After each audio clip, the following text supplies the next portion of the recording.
Today again, I'm with a very special person. I'm with the Trade and Industry Minister of Czech Republic. I'm with Mr. Martin Cuba. Mr. Cuba, welcome to India and welcome to my show. Thank you very much. You came here with a very big delegation, 106 people, 80 companies. What is your expectation from India? I'm very happy to be with my delegation in India because our cooperation and relationship in history was very good. Yep. Now I am accompanied by more than 100 companies in my journey, and we expect restart of our mutual trade because our mutual trade was decreasing in last year, and in my delegation are companies from many sectors, for example from energy, from machinery, heavy machinery, mining machinery, firms which are able to cooperate in protection environment, waste and other areas. You know, if we see the bilateral trade between India and Czech Republic, you said that now you have just 1.2 billion trade, and target is to make it 2 billion by 2015. If I see the preparation of Czech Republic, I don't see that you're really prepared to make it happen. $2 billion. Yeah, I wouldn't call it a goal. It is rather an expression of both countries' will to work hard with the view to increasing bilateral trade flow. The most efficient way to transform this will into reality is to multiply contacts at all levels, increase understanding of both countries, trade and investment opportunities, and promote matchmaking between companies of both countries. If I see your debt GDP ratio, that is 49%, which is more or less pretty good if I compare with the average of European Union, which is 100%. So that is good. If I see the trade between India and Czech in the last 10 years, there is tenfold increase. There is no doubt. Your GDP this time is negative, but it's expected that this year you'll have a 1% positive growth. That is there. But if I see the real issue between Czech Republic and India, you are with a very large delegation over here. You want that people from India, industrialists from India should invest in your country. But if I see the environment over there in your country, I don't see that it's really very friendly towards India.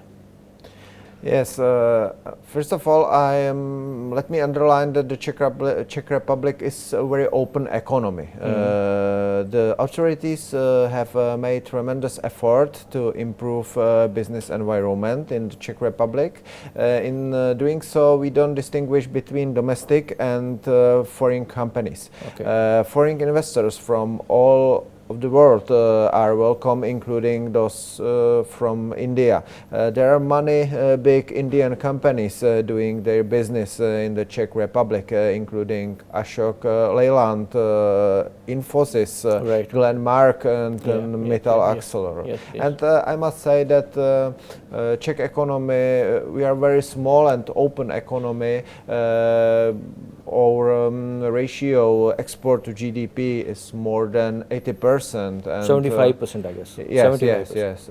And our economic development is very depending on all Europe. True, I must say that the situation in Czech Republic is very good because we have no problem with sovereign debt. We have a very healthy banking system, very strong. Our banks are very capitable and profitable, and we have a very good educated labor force in Czech Republic. True. I think that we are in a good situation to improving our bilateral trade. Yeah, but your dependence on Germany, because you know the 1/3 of your export is from Germany, so you're completely dependent on Germany. You need to look other market. I mean, India is one of the leading, will be in future, may become one of the leading market. And I know that you have earmarked 12 nations, and India is one of them. So that's pretty good. But you came here with a very large delegation. 2 months back, France were here with very large delegation. UK Prime Minister were here with very large delegation. But there was some, issue, avoidance of double taxation. We signed it in 1998. But if I see that, any tax rebate provided to Indian company or any foreign direct investor in your country, I don't see any kind of plan over there. As I already mentioned, the best comprehensive plan is to create an environment in which businesses are assured that it makes economic sense to invest, to innovate, to create a new job. For us, the situation isn't about concrete numbers in this year. It is about processes. Now I am here with more than 100 Czech business representatives. They had many meetings with their counterparts, and I believe that these meetings will result in concrete projects. Before going further, it's time to watch a special report on Czech Republic. Following the dissolution of Czechoslovakia at the end of 1992, on 1st January 1993, the Czech Republic came into existence.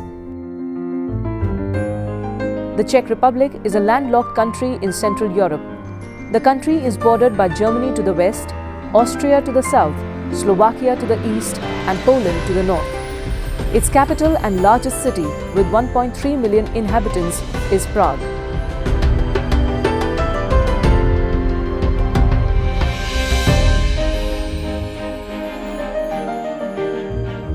The Czech Republic includes the historical territories of Bohemia and Moravia and a small part of Silesia.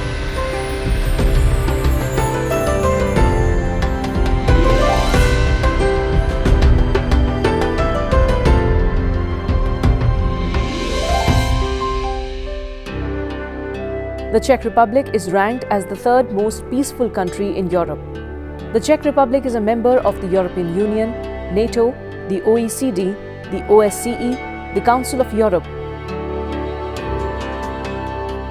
and the Visegrad Group. The Czech Republic is a pluralist, multi-party parliamentary representative democracy with the Prime Minister as head of government. The Parliament is bicameral, with the Chamber of Deputies and the Senate. From this year on, the Czech President is elected by the public, not the Parliament. Mr. Milos Zeman is the first directly elected Czech President. The Czech landscape is exceedingly varied.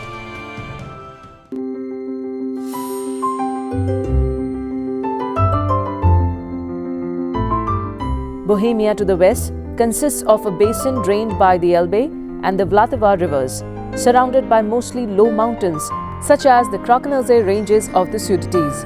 The highest point in the country, Snežka, at 1,602 meters, is located here. Moravia, the eastern part of the country, is also quite hilly. It is drained mainly by the Morava River, but it also contains the source of the Oder River. Water from the landlocked Czech Republic flows to three different seas: the North Sea, Baltic Sea, and Black Sea.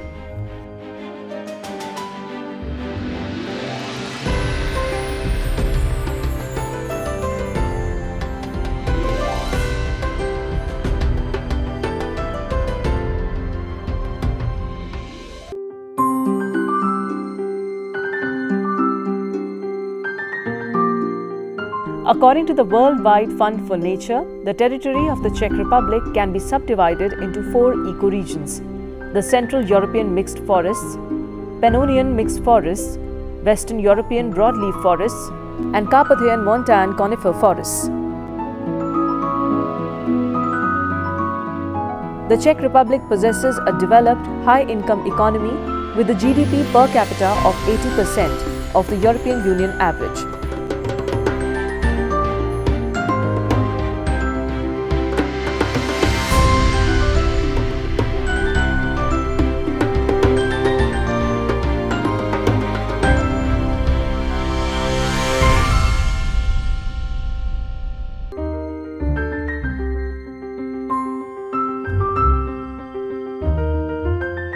one of the most stable and prosperous of the post-communist states, the Czech Republic saw growth of over 6% annually in the 3 years before the outbreak of the recent global economic crisis.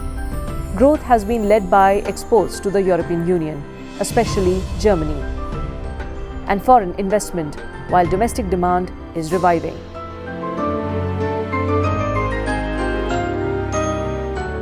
Bureau Report, Lok Sabha Television.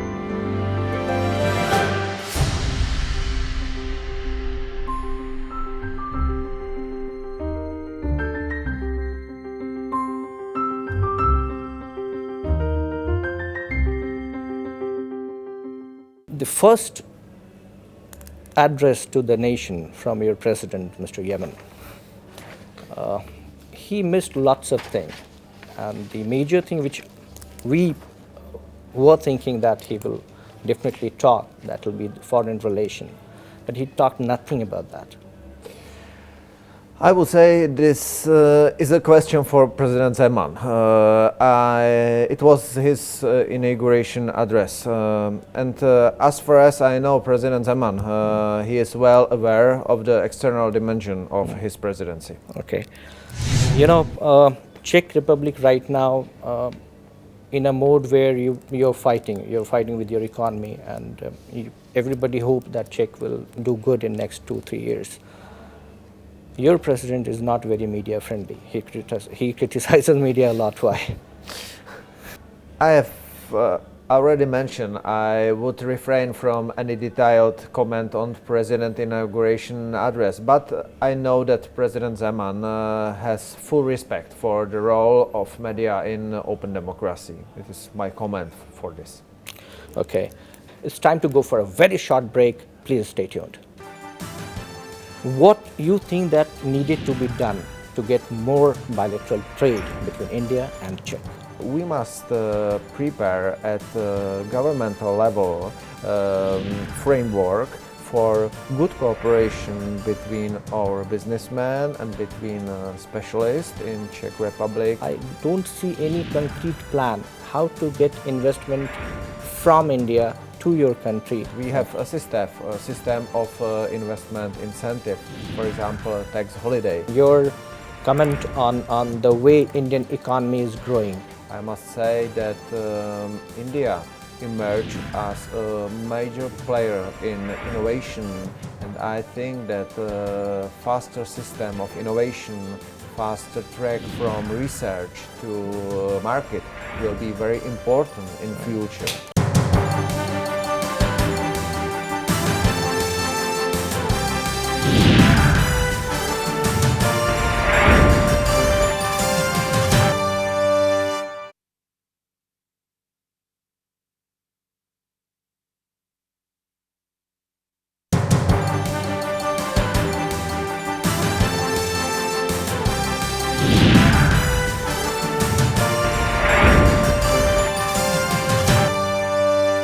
Welcome back. We are in talks with Trade and Industry Minister of Czech Republic, Mr. Martin Cuba.